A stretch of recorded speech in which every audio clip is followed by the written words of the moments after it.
जसं मगाशी म्हणालो मी खूप वर्ष या क्षेत्रात काम करतोय, तर चॅनलसाठी आम्ही इतर लोकांना काही कामं दिली होती.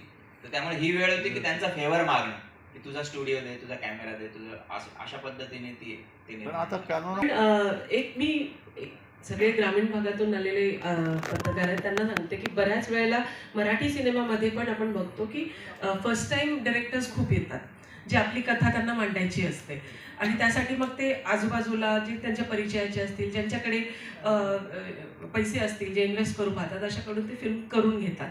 आजची ही परिस्थिती आहे की बरेच म्हणजे 100 सिनेमे बनत असतील तर त्यातले 20-30 रिलीज होतात. तर ह्याच्यामध्ये आपण इंडस्ट्रीला शिव्या देऊ का? तर ठीक आहे, तिथे ज्या अडचणी आहेत त्या आहेतच. पण मी ह्या बाजूची पण तुम्हाला मी बिईंग अ प्रोफेसर आणि मी सांगते की आपण बऱ्याच वेळेला फर्स्ट प्रिंटपर्यंतची कॉस्ट काढतो.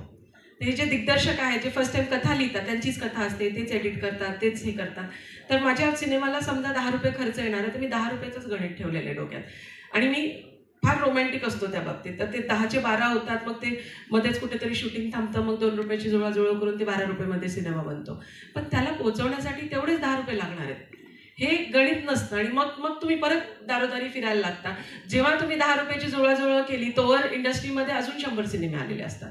तर हे मी ह्या मंचावरून सांगेल की जेव्हा चित्रपट बनवता तेव्हा पोस्ट प्रोडक्शनच्या पलीकडे मार्केटिंग डिस्ट्रीब्युशन नावाचा प्रकार आहे. तोही तुम्ही गृहीत धरा आणि मग म्हणा की माझा चित्रपट ₹20 तयार होणार. तर ह्या ज्या अडचणी आहेत ना तुम्ही जे म्हणताय त्या नाही होणार एवढ्या.